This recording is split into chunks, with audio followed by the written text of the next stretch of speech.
mesdames les vice-présidentes du département, cher René, président de la CCNS, Annick, Philippe, tous les délégués de la communauté de communes, les vice-présidents, les maires des communes qui ont bien voulu se déplacer, on a des chefs d'entreprise, on a un peu de tout, de la populace de Piquigny, entre guillemets. Voilà. Bonjour à tous et bienvenue à Piquigny. Comme je vous l'avais annoncé il y a 3 ans, et non pas 2 comme j'avais marqué, au moment de l'inauguration de la Maison du Tourisme, le retour à Piquigny fait du bien. Il fait des heureux, il donne un bon coup de fouet aux commerçants et artisans locaux, et il apporte, j'en suis persuadé, de la pêche aux salariés de cette maison.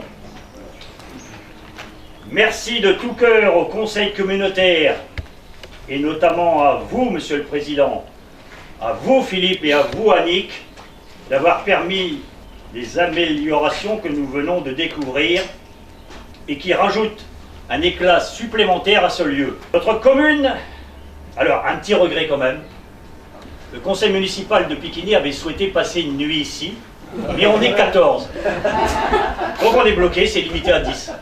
Voilà, donc on verra bien, on fera des choix, on tirera au sort. Un système de car comme sur les bateaux. Notre commune n'a pas vocation à rivaliser avec les communes de la CCNS.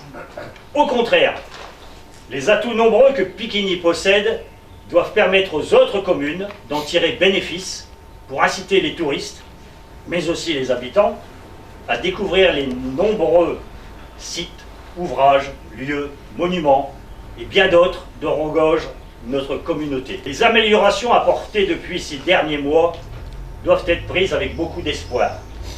Les touristes, toujours plus nombreux, à pied, en vélo, en voiture et même en trottinette, vont pouvoir passer 1, 2, voire plus, nuits dans notre commune. Juste à côté d'une bien belle halte fluviale, juste non loin d'une passerelle, autre belle réalisation de notre communauté de communes, et qui sera cet été mise en valeur au cours des festivités organisées pour le 550e anniversaire du traité de Piquigny. Ces touristes pourront aussi s'oxygéner dans notre beau marais communal, avec son circuit pédestre de 5 km. Ils pourront également emprunter les marches menant à la collégiale et au château fort des Vidames, 2 hauts lieux classés de notre bourg. Et les autres vous recevront comme il se doit. En revanche, si vous venez de la ville et que vous souhaitez passer une nuit ici même, sachez qu'à Piquigny, il est hors de question de fermer les cloches la nuit, de faire taire les coqs et d'empêcher les tchals aboyer. La campagne, c'est ça. Pour terminer mon propos, j'adresse tous mes remerciements aux salariés et chefs d'entreprise qui auront bien fait les choses. Merci également à Pascal Bourri et l'équipe d'Emploi Vert. Quant à vous, Monsieur le Président, cher René, c'est sans doute la dernière fois que je m'exprime à tes côtés en tant que président de la CCNS. Dans quelques mois, tu ne seras plus aux commandes de notre collectivité. René, on se connaît depuis 50 ans, tous les deux. Nous avons un point commun, nous sommes enfants d'ouvriers, et tous les deux on en est fiers. Nous avons eu parfois quelques divergences, mais rien de bien méchant.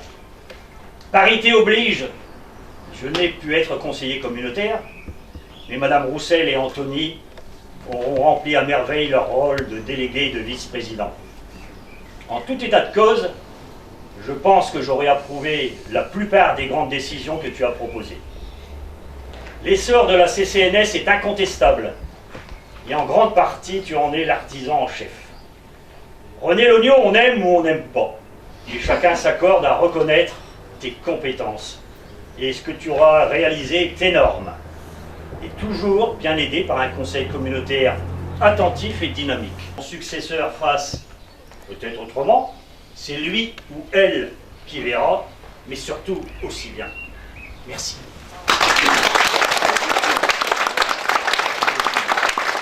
Mesdames et messieurs, en voiture de qualité, bienvenue à la Maison du Tourisme de la communauté de communes Nièvre et Somme pour l'inauguration des hébergements insolites.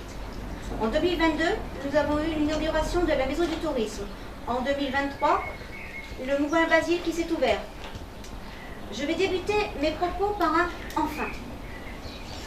Parce que ce dossier n'a pas été un long fleuve tranquille. Un petit rappel. La CCNS compte 36 communes et s'étend sur 314 km². De magnifiques paysages, souvent mis en valeur par nos habitants sur les réseaux sociaux.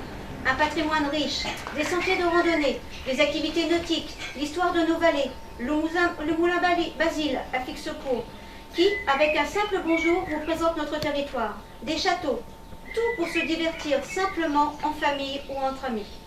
C'est plus de 3500 visiteurs qui franchissent la porte de l'Office de tourisme chaque année.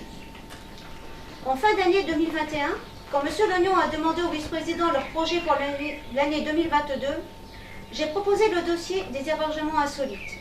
Un projet qui me tenait à cœur, afin de poursuivre l'implantation de nos hébergements. Quand on est élu, il faut s'armer de patience. Si les habitants de nos communes savaient combien de coups de fil, de mails, de documents à fournir pour faire avancer un dossier, ils comprendraient que nous aussi, nous croulons sous l'administratif et que nous avons parfois l'impression de parler un langage d'extraterrestre. Je vous passe les rendez-vous avec les services de la DDTM, de l'urbanisme, les questions posées au Félicicard, chargé d'urbanisme à la CCNS. Quand on est les premiers à réaliser ce type d'équipement, il est normal d'essuyer les plâtres, comme on dit. Une course est engagée après le dépôt de permis de construire et de son acceptation après de longs mois.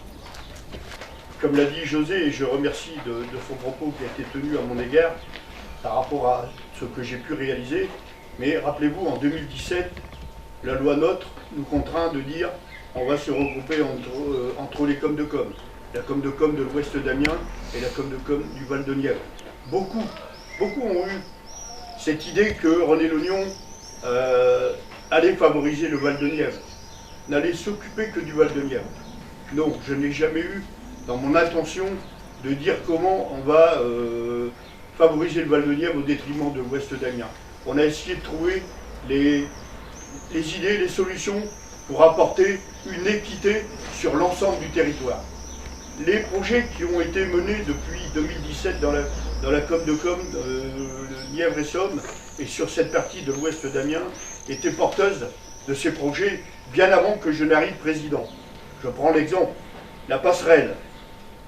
J'ai continué à financer cette passerelle. J'ai repris le projet de l'Office de tourisme. J'ai augmenté la subvention de la crèche d'Ailly-sur-Somme. Pas simple, qui était à l'époque de 10 à 50 000, elle est passée à 170 000 € par an. J'ai finalisé l'ensemble des terrains industriels de la ZAC des bandes du temps. Toutes les entreprises ont été accueillies et nous avons gagné de l'argent, puisque la méthode de René Lognon était différente de ce qui se passait précédemment. C'est beaucoup d'argent que la com de com a gagné. On a réalisé le relais d'assistante maternelle à Piquigny. J'ai réalisé beaucoup d'aires de jeu dans l'ensemble du territoire et que nous avons financé, bien, pas que j'ai signé, bien sûr, le chèque, mais c'est le conseil communautaire qui a valorisé. Le versement de dotation de solidarité qui n'existait pas dans le territoire. Je rappelle qu'aujourd'hui, la com de com Nièvre et Somme reverse à l'ensemble de ces communes, grosso modo, 1,5 million d'euros par an. C'est loin d'être neutre. Hein. Beaucoup de communes n'ont pas, beaucoup de communautés de communes n'ont pas eu cette volonté, mais ça permet aussi aux communes de réaliser un certain nombre d'équipements à travers les dotations.